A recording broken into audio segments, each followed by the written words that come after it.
we have a question that one of you wrote in for Dr. Tarbox. What are some basic questions to ask the BCBA during monthly meetings? I feel like there are questions to be asked that I'm not asking.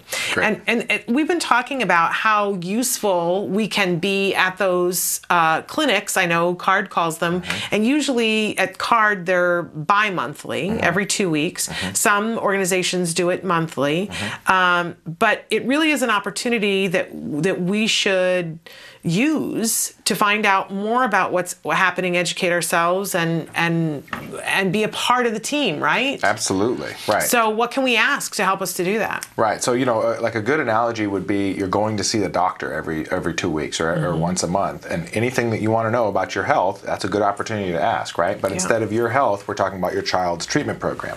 And that is the job of the BCBA, to talk to you about that at these regular meetings.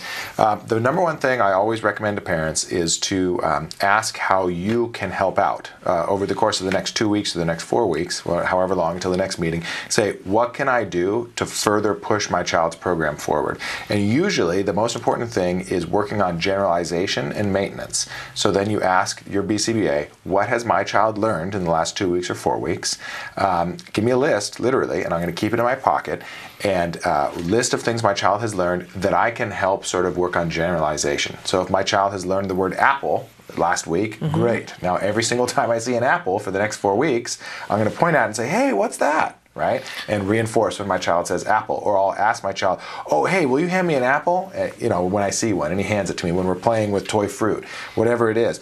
Ask your BCBA for specific instructions on how to work on generalization of the skills learned. And that's probably the number one thing you can do to make your child's treatment program progress more, and to make your child's, the skills that your child learned, actually make them useful and real skills rather than just some practiced or memorized behaviors. The generalization is what makes skills real, useful, everyday life skills.